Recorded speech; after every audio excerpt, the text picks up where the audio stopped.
So let me just introduce John Vervaeke, for those of you who don't know him. He's the head of Cognitive Science Department at the University of Toronto and has published a YouTube series, Awakening from the Meaning Crisis, and wrote Zombies in Western Culture, a 21st Century Crisis. And he will be presenting on the 3 questions of consciousness. His conversations with other people, including some of the speakers here, have embodied the spirit of what we hope this conference will bring, which is that we can disagree over matters of substance while remaining open, curious, and respectful with one another. So John, if you want to come up.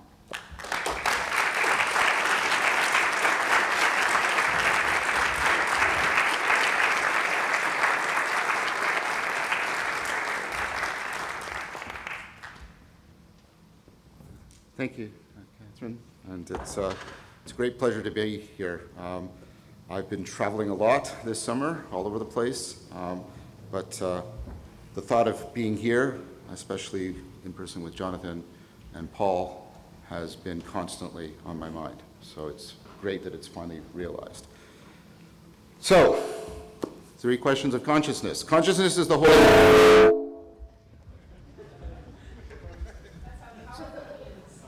It's a sign that we're not supposed to talk about consciousness. We okay now? Yeah, my bad. Okay. So, as I was saying, and I mentioned Holy Grail, and there was a noise, Jonathan's going to make a lot out of that. What is consciousness? Like I said, this is the Holy Grail. This is the hardest question in cognitive science. And what I'm not going to do, what you might expect, is I'm not going to give you a definition, because that is precisely what is at issue. That's precisely what is at issue. Okay. Instead, what I want to start with is what I call precise pointing. I want to talk about 5 things that point to consciousness, and we can sort of understand the nexus point where they all point in common. That's what we're pointing to more precisely when we're trying to point at consciousness. So, this nexus of 5 pointers, what are the 5 pointers? First is awakeness. Sorry, there's going to be a lot of these, nest-sounding words because we're talking about consciousness. Awakeness, this is what happens when you wake up. You're alert and you're attentive. You know what that is, okay? There's awareness. You are capable of receiving information from the environment and recognize it in some way. There's access. You know what it was like a minute ago when you were not thinking of Africa, and now you're thinking of Africa. You've accessed it. You've brought it into so you can use it in your mind. It's gone from being unconscious to conscious. And there's authority or authorship. You feel that it is your consciousness. I feel it is my consciousness. It's private to me and I direct it. And it's somehow I own it. So, awakeness, awareness, access, authority, and then finally, the 5th one, aspectuality. There's 2 aspects to aspectuality. One is we see things under aspects. I see this as a glass. I could see it as a weapon, but I see it as a glass right now. Right? And then the other are aspects of my experience. These are the things much beloved of philosophers called qualia. Qualia is just a plural for qualities or properties. And so these are things like the greenness of green in your experience, the felt quality of what's it like to experience greenness. So there's the aspectuality of the environment, and there's the aspectuality of the experience. So one more time, awakeness, awareness, access, authorship or authority, and aspectuality. Now I would argue, I propose, that any account of consciousness must explain and integrate those 5 pointers if we're going to make any progress towards coming to be able to define consciousness. Now, in order to generate such an account, there are 3 questions that need to be addressed. I'm going to review these questions and then we'll sort of tackle them in a certain manner. The first question is the nature question. The way you can ask this question is, how does consciousness, and there's 3 options here, how does consciousness exist in, emerge from, or emanate into non-conscious stuff? There's lots of non-conscious stuff around, and there's variation. It emerges out of the non-conscious stuff, it emanates into it, it exists in it in some fashion. Now, there's a lot of ink spilled on that, but these These three options have surprisingly similar problems, so I'm going to group them together under the nature question. Basically, what is it, how is it that consciousness exists in real relationship to non-conscious stuff? That's the nature question. Because consciousness is weird. It's not like the other stuff we're familiar with. So that's the first question, the nature question. The second question is the function of consciousness. What does consciousness do? And this is a very interesting question because you probably you find your consciousness very, very valuable. You wouldn't want to part with it. If I said you get to be extremely wealthy and everybody loves you, but you just can't be conscious of it, do you take the deal? You go, no, I don't want that deal. Right? Okay, so, but then if I ask you, what does your consciousness do? And before you answer, I want you to note a few things. And this is around another philosophical topic, and I've got to mention zombies at least once. This is called the problem of why are you not a philosophical zombie? Okay, so let's try and make, what do I mean by philosophical zombie? So remember when you first learned to drive and you're very conscious and you're very aware, and then you've been driving for 20 years and you've been driving for about 15 minutes and you realize, oh, I haven't been paying attention at all to the highway. It's called highway hypnotism. How many of you have ever done that? Okay, so you can do a very, very sophisticated thing that we still can't give to autonomous cars. They're still failing, and you can do that without consciousness. Think about how sophisticated that is. You are taking the noises coming out of my face hole and turning them into ideas in your mind. And do you know how you do that? No, because all the intervening steps are unconscious to you. Let's make it a little bit more interesting. There's a real phenomenon called blind sight. Blind sight is when people, by the way, an excellent science fiction book by Peter Watts, a Canadian, Okay, so make sure you read it at some point. Blind sight. People are experientially blind. They sincerely, authentically, I can't see, I'm blind. And then you can do things like say, well, just guess. I'm holding up a finger somewhere near you. Where is it and what angle is it at? And they'll say, I don't know. Stop being a jerk. I'm blind. Just guess. Oh, it's there and it's like horizontal. And you go, whoa. They can accurately detect and locate and orient even though they have no qualitative experience. That's called blind sight. So again, what is consciousness doing if so much of what you do in your intelligent behavior is being done without consciousness? That's the function problem. This is the problem of why are you not a philosophical zombie? So that's the second question. The third question is a meta question. What is the relationship between the nature and function questions? Are they independent from each other? Is one dependent on the other? Or are they interdependent with each other? So I'm going to start with the third question because it's more of a methodological question, and I'm going to answer it in terms of just nature and function before considering specific theories. One thing you might think is that the nature and function questions are independent from each other. This is a very prevalent strategy in a lot of the existing literature, but it's very rarely justified. There's no philosophical argument saying this is why you should do it. Sometimes when it's justified as it's easier to do this. And again, without any sort of good argument as to that being the case.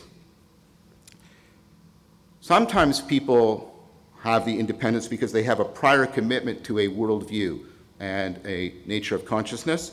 And that, of course, is something that people can take up. Of course, they sacrifice something. If you take a worldview that requires that these questions are independent from each other and privileges consciousness in this way, you're not going to be then able to use consciousness to explain or justify your worldview because you previously committed to the worldview in order to constrain your theory of consciousness. So all of that generally, I think, tells against treating them as independent. I think it's very implausible that the two questions are independent for the very good reason that they don't seem to be independent anywhere else. We don't seem to be able to talk about the function of anything without at some point grounding it in the nature of the thing. And we don't seem to be able to talk about the nature of something without talking about how it acts or interacts or functions in the world. And of course, some of you know that Thomas Aquinas made a very powerful argument for that. We have a Thomas Aquinas fan, okay? Okay. And of course, this is why we even often use words like reality and actuality as if they're synonyms, etc. So they're not independent. One thing you might say is, well, the nature question should be answered first. The problem with that is if you say, I'm going to talk about the nature without talking about the function, you're actually separating nature from actuality. You're separating something's nature from how it acts. You're separating its nature from how it interacts.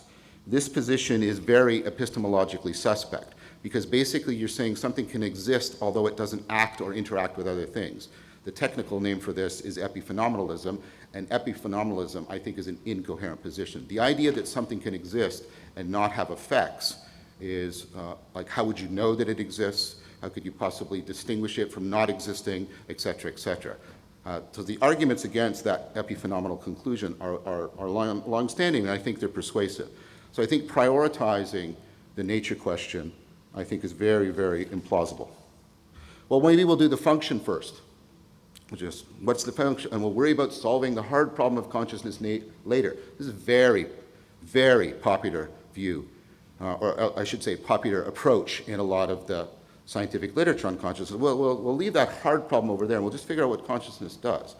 The problem with that is, as far as I can tell from the existing literature on functionalism, both modern and ancient, Aristotelian, function depends on constraints given to you by the medium, given to you by the stuff that is implementing the function, and it's putting constraints. So like if you try and play chess with little puffs of smoke, you're in a lot of trouble, because they have to have certain features or you can't manipulate them the way you need to manipulate them. So I therefore propose that the two questions have to be answered in an integrated manner. They can't be treated independently. You can't make one dependent on the other. Therefore, they have to be answered in an integrated, interdependent manner. And I think that puts some important constraints on the kinds of answers we can give. Theories of the nature of consciousness that do not produce an account of the function should be rejected. I think panpsychism, and I don't want to do a talk just on panpsychism, I think panpsychism fails from that problem. It makes consciousness a fundamental property of nature and then is incapable of explaining its function. It's incapable of explaining why the consciousness of this table doesn't produce intelligent, rational behavior, and the consciousness of this piece of matter produces intelligent, rational behavior. Okay. Theories of function that do not ground in an account of nature should also be rejected. And I'm going to show you that one of the most prominent theories of today, the global workspace theory, is just such a theory. So what I want to do, now that we've got some constraints on how we're going to look at these theories, I want to look at what are some of the prominent cognitive scientific theories of consciousness. I can't survey all of them. Every second Tuesday, a new theory of consciousness emerges. And I teach a course on consciousness, and just keeping up with that literature is both demanding and boring, because a lot of the theories are not very good. Because scientists, there's a lot of good science, but there's a lot of scientists who think consciousness is the thing you can just sort of speculate about. That's all you need to do. I'm going to review the ones that are central and important, prominent, influential. That's my criterion, right? So the first is one I just mentioned a few minutes ago. It's by Bars. It's called the global workspace theory. And the basic idea, there's two analogies for trying to explain how consciousness functions. So he says that consciousness functions like your desktop on your computer. So the files are like your unconscious parts of your brain, and then what you do is you access them. Remember that access was one of the features of consciousness, right? One of the pointers, I should say. You access that, you bring it into the workspace. Now it's active, and you can manipulate and transform it, and then you can globally broadcast it back to other parts of your memory, your behavior, your motivation. Another way he does it is consciousness is like a theater. There's all kinds of people sitting in the dark. That's one part of unconscious. There's people working behind the scenes. That's in the dark. There's the stage, that's working memory, and then attention is the spotlight. Horrible metaphor for attention, by the way. But attention is the spotlight, and where attention shines on the stage so that the actors can come out of the darkness and interact with each other and carry on the play. That's consciousness. It's a powerful theory. It's extremely popular, very prevalent.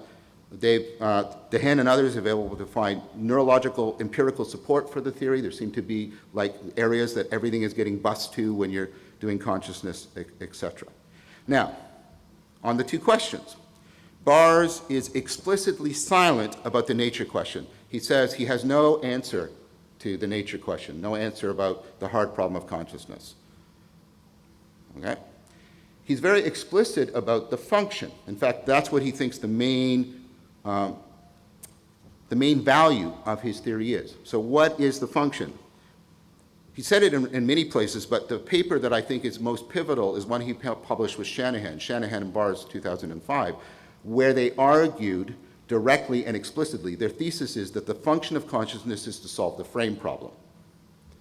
So some of you might know about the frame problem, but the fact that Shanahan is in that, he's actually first author on that paper is important, because Shanahan is like the world authority on the frame problem. I won't tell you what the frame problem is because I want to actually do Shanahan's analysis. There's two problems in the frame problem. One is, how do I give a computer the ability to represent change without falling into all kinds of paradoxical issues in its computation? Very hard problem, and it's largely been solved, largely by this guy named Shanahan. And then he says, once you solve that aspect of the frame problem, the bigger, deeper problem remains. What does he call that problem? He calls it the relevance problem. The deepest problem that remains when you get rid of the technical aspect of the frame problem is the relevance problem. Some of you may know that I have sort of a passing interest in relevance realization. Okay?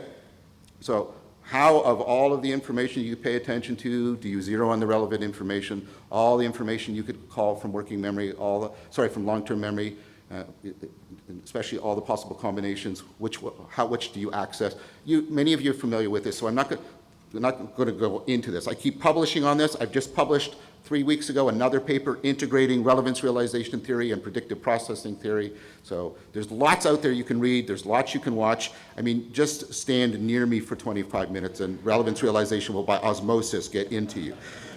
Okay, but that is the explicit conclusion.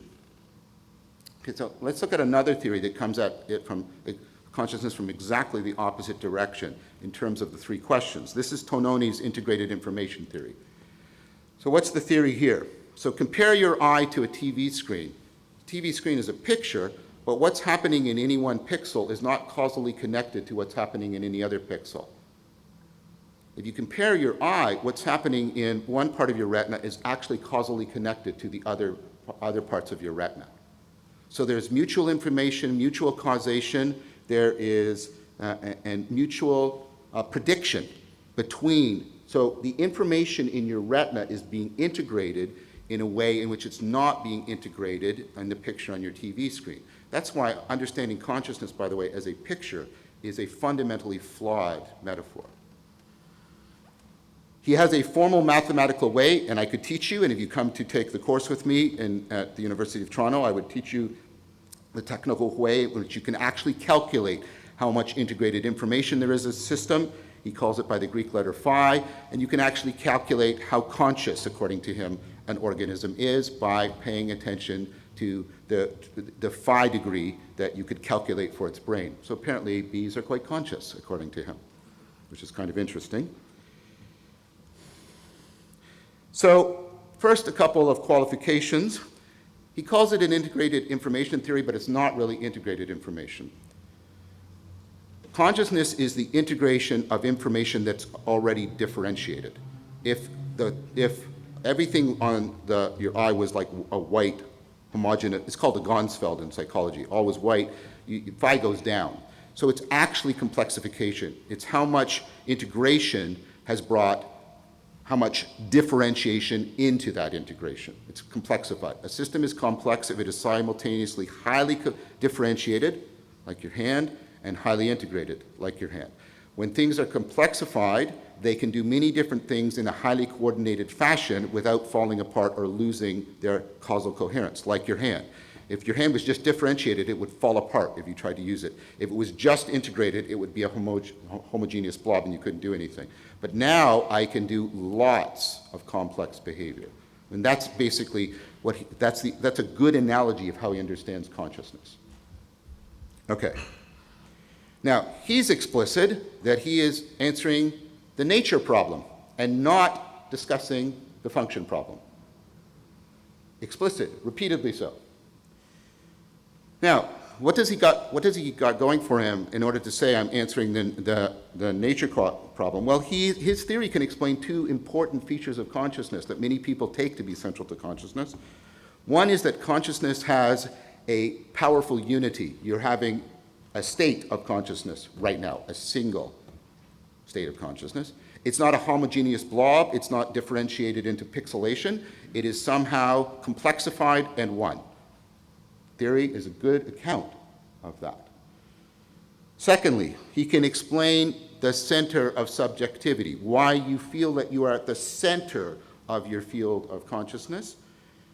He explains this basically by the greatest complex, the part of your brain, the parts of your brain that have the highest phi value and are doing the most complexification, that is the center of your consciousness. That is the center of your subjectivity. So he has an account of two fundamental features of consciousness, unity and the center of subjectivity. So this is why his theory is taken seriously.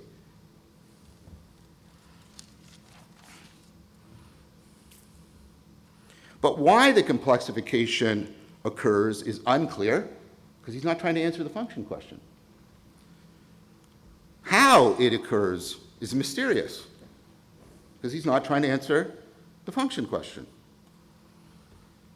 He does not explicitly address this, but we can get at the function question because he's done some interesting things. He has proposed a Turing test for consciousness. So many of you know what the Turing test is. How many of you saw The Imitation Game? It stars Benedict Cumberbatch, who stars in everything, right?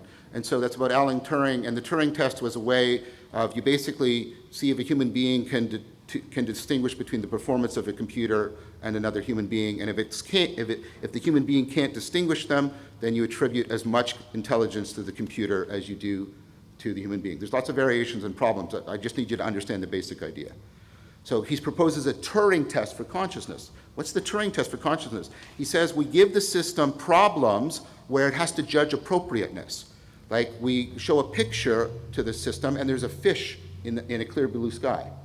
Or there's a potted plant sitting with its leaves on the keys of a computer.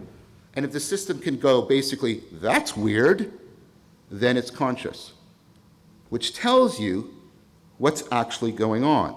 He's saying you detect for consciousness by seeing if a system can detect for absurdity and irrelevance. So consciousness is a complexification that affords relevance realization. That's its function, because we know what its function is because it comes out as a direct implication of his test for consciousness. So Vervaeke and Ferraro in 2013 argued that relevance realization is itself a complexification process. The system is constantly toggling between integration, compressing data, differentiating, particularizing data. That's one way in which it gets an optimal grip. I won't go over all of that, but the idea of complexification that affords relevance realization is already extant in the literature, and I happen to have been the person who made that point, whatever that means. Okay, so notice we've got these two major theories, and you might say, well, maybe we should just put them together. Here's a nature theory and here's a function theory, and that's recently being done and being tried, but I don't think that is successful, and I want to give that theory a little bit more time before I comment on it. It doesn't in any way detract from the rest of my argument. Next kind of theory that's out there are called hot theories. Academics love to come up with these acronyms that indicate that they may actually have a sex life. So hot theory, it stands for higher order thought theory. This is the idea that an important feature of consciousness is recursion. You can be conscious of consciousness. There seems to be a deep intimacy between consciousness and self-consciousness. You should not always identify them, though, because it's probably quite plausible that cats are conscious, but they're not self-conscious. But there seems to be a deep feature, the recursive nature of consciousness. So what higher-order thought theories basically argue is you get consciousness by having a higher-order representation representing a lower-order representation. The lower-order representation represents the world, and then the higher-order representation represents the representation. And when that happens, you get consciousness. That's the main idea. They're picking up an important aspect of consciousness, this recursive aspect. But the problem with that is that that relation between the orders is very tricky, because you have lots of those kinds of relations that are not conscious all of the time. So I take it that many of you believe there are cats, yes? That many of you believe that cats are mammals, yes? So you have a representation of cats that is also contains a representation of mammals. So the representation of cats also represents the representation mammal. Higher order representation, lower order representation. And yet you're not all day long conscious of cats are mammals, cats are mammals, cats are mammals. That would be hell, right? Okay, so a lot of people have realized, and even Rosenthal, who proposed the theory, he said the relation between the orders can't be causal or perceptual, and then people would say, what would it be? And he would say, not causal, not perceptual. Yes, but what would it be? Yes, not causal, not perceptual. Okay, and so it went on like that for a while. Other people have picked it up. Clearman's in the radical plasticity hypothesis, and you may want to take a look at this because he basically argues that you're not born conscious, you have to learn to be conscious. Really interesting idea, because what he basically says, the relationship between the lower order and the upper level is not a sharing of content. The lower order is learning about the pattern. Sorry, the higher order is learning about the lower order, very much like in predictive processing models, for those who are familiar with that, right? And so it's learning about this, and it also cares about it. It cares about it. So, learning and caring. I won't repeat arguments that I've made elsewhere, that when you put those two together, you're basically doing recursive relevance realization. Relevance realization is not cold calculation. It is caring about this information rather than that information. That is what distinguishes you from computers. They don't care about the information they're processing, you do. You care about this rather than that, and that helps you to learn because it helps you avoid combinatorial explosion and solve problems, etc., etc. So as soon as he invokes that, he's binding his account, that relation that is at the core of higher order thought theories, to recursive relevance realization. Bohr and Seth, they actually do something really interesting. So they make use of something I mentioned earlier. Remember when we talked about driving, and at first you're very conscious and then it passes into unconscious?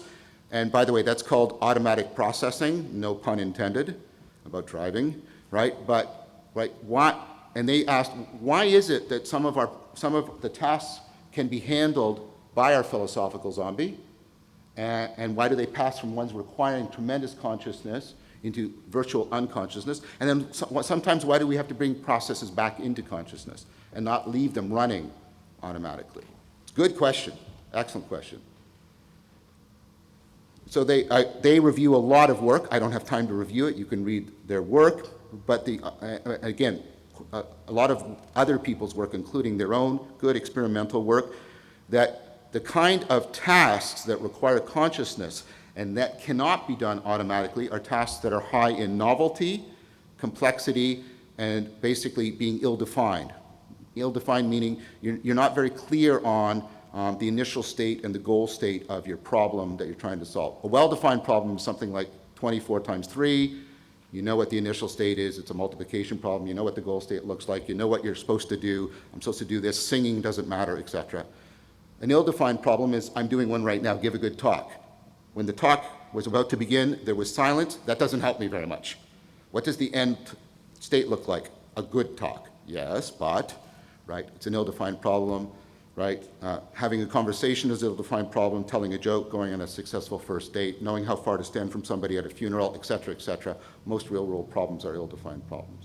So we need consciousness when problems are high in novelty, high in complexity, and high in ill-definedness. By the way, tell your kids to go into careers that deal with those kinds of problems, because those are the ones that are not going to be taken over by AI quickly. I kid you not. One of the best jobs to have for the AI revolution is being a philosopher. Okay? So what is consciousness doing recursively? What's it doing in order to help us deal with novelty, complexity, and ill-definedness? They talk about redescription strategies. What do they mean? They talk about a phenomenon called chunking. So, your spouse, your kids, pets, works of art, flammable material, explosives. Things you care about in a fire. Now they all belong together. Now if I didn't do that, things you care about in a fire, and I asked you 10 minutes from now, what, can you tell me all the things I listed? You'd go, spouse, pet. But now, if I ask you 10 minutes from now, you'll list it off, because you chunked it together. You found a way in which they're all relevant to each other and relevant to you. Chunking is enhanced relevance realization. Chunking is how you get things through the working memory bottleneck. Your working memory is where you hold things in your mind. You can hold, if I say to you, pig, cat, pterodactyl, you can hold that in mind. But if I say 17 things to you, you can't hold it all in mind. That's working memory. That's that access we were talking about earlier. Okay, so their idea is that what consciousness is doing it's doing recursive enhancement of relevance realization in order to help us deal with situations that place a high demand on relevance realization. What kind of situations place a high demand on relevance realization? Situations high in novelty, high in complexity, and high in ill-definedness, because those are the problems that foreground zeroing in on the relevant information. The connection to working memory brings this out. So and by the way, there's deep connections, as I said, between working memory and the global workspace theory. Remember, working memory was the stage in which global workspace worked. So, for a long time, we thought the function of working memory was holding, a holding function, with Miller and other people like that. Now, I was privileged to have a great colleague at the University of Toronto, Lynn Hasher, who spent her career, a lot of good theoretical argument, and a lot of experimental evidence that's showing the function of working memory is to exclude irrelevant information that is being given to you by your unconscious processes or by the world. The point of working memory is to be a higher order, recursive realizer of relevance. That's what working memory is. It takes information given up by unconscious processes or by the world and filters that information for how much relevance is in it. That's her work, not mine. Okay? So, what you have with this connection is you've got recursive relevance realization that is making information relevant to working memory. What is it when information is relevant to working memory? That is salience. That's what salience is. How things stand out to you and grab your online attention. It's for online problems. Online means right here, right now.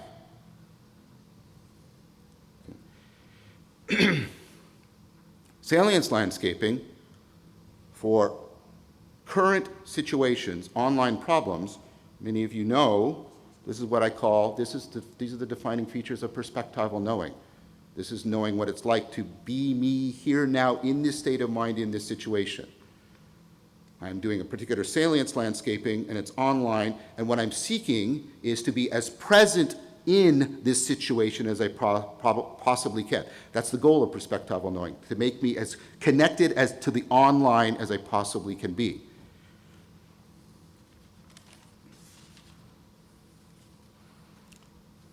Now, I could review other theories.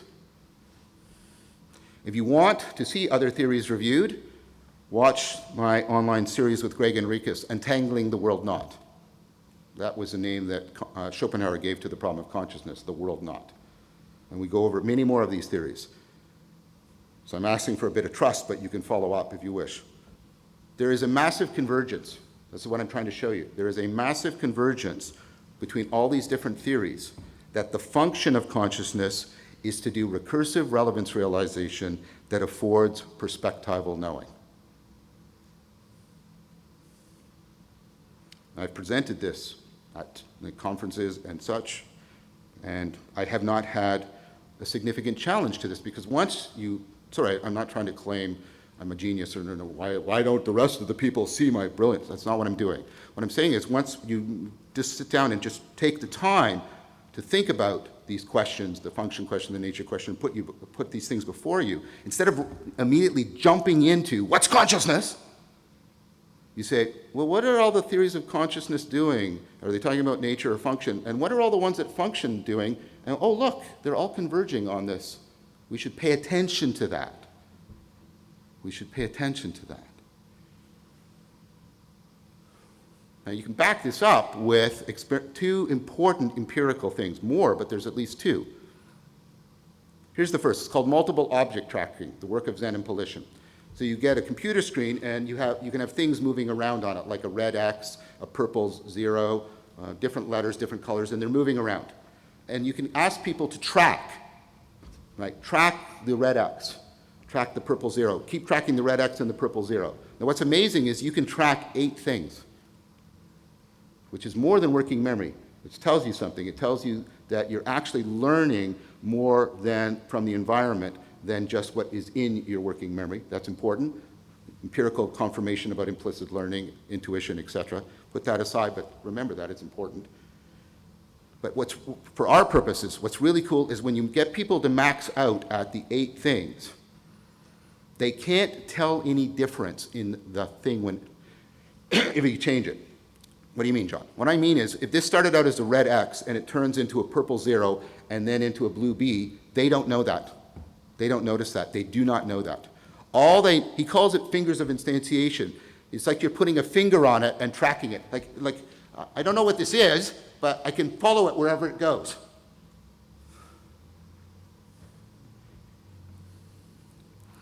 Now that's really interesting, because all they're getting is here-ness, now-ness, and the ability that these various moments of here-ness and now-ness go together. I can track where the thing is. Here, now-ness, and tracking, and no other content.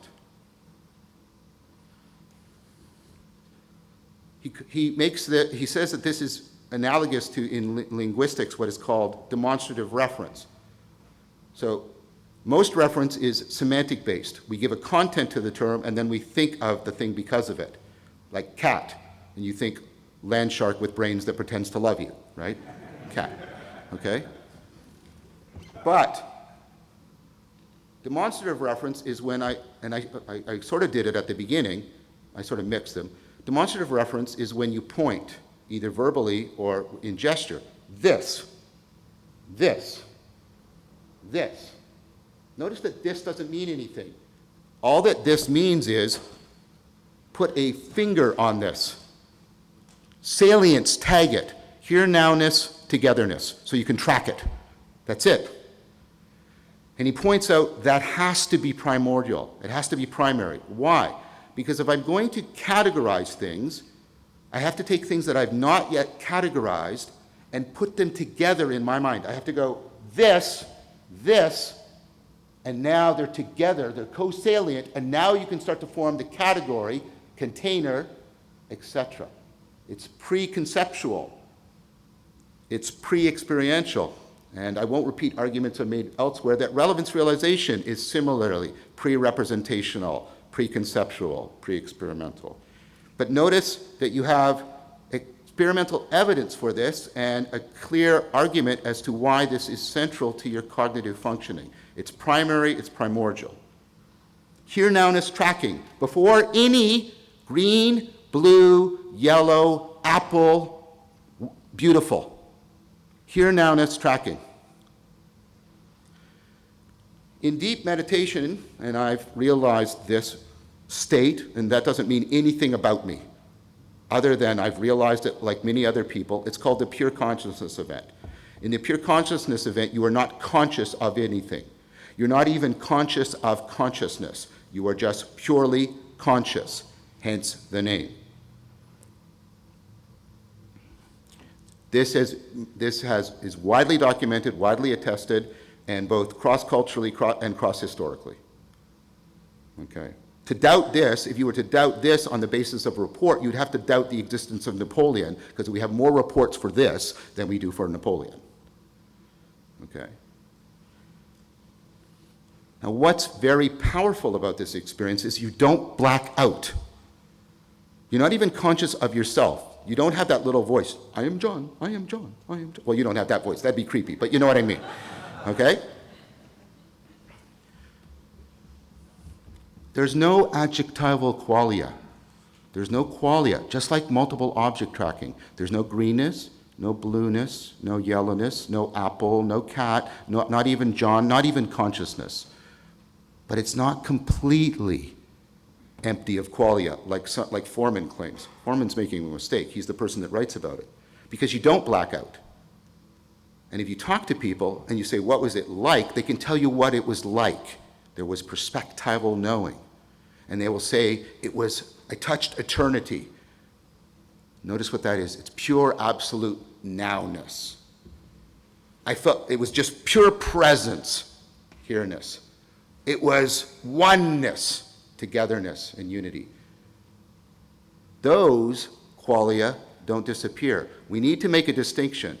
The usual qualia talked about and beloved by philosophers, greenness, blueness, yellowness, they're gone. But the adverbial qualia, here-ness, nowness, togetherness, still exist in the multiple object tracking and in the pure consciousness event. They don't go away.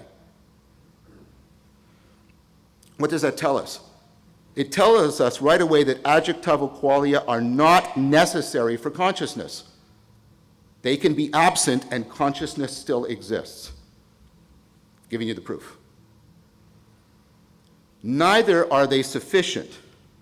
The adjectival qualia, without the adverbial qualia, imagine if you just had sort of completely disconnected, I can't even spatialize it, blips of yellowness or blueness, and there's no adverbial qualia. There's no sense of them belonging together, having a here-ness, a nowness, togetherness. You can't make them salient. You can't track them in any way. I would put it to you that that's not consciousness, because that state is incapable of explaining the 5 pointers. If all I have is that, I can't explain awakeness, I can't explain alertness, etc., etc. The adjectival qualia are neither necessary nor sufficient, which means technically and rigorously they are not essential to consciousness. It is possible to have consciousness without them. Adverbial qualia are necessary. There is no thing we can point to where they're absent and yet consciousness is present. Adverbial qualia are sufficient to explain consciousness. How do you explain awakeness? Well, you're tracking the world. That's what awakeness is. Awareness. Adverbial qualia make categorization possible, make recognition possible. I showed you that a few minutes ago with the multiple object tracking. Access. Well, they give access to working memory, global workspace. Authority. So what I'm trying to get you to realize is that the adverbial qualia are perfectly explainable given recursive relevance realization. It does the salience tagging that gives you the here-ness, the nowness, the togetherness, the tracking, the ability to start categorizing, etc., etc. And relevance, recursive relevance realization, that's affording perspectival knowing, gives you authority. It gives you a center, because things in a very real sense are relevant to me and not relevant to you. In the sense that I am a center of a perspective. What is a perspective? It's how I'm here now and holding things together. That's what a perspective is. Perspective doesn't have to have any particular content to be a perspective. It's not defined by its adjectival content. It's defined by its adverbial qualia.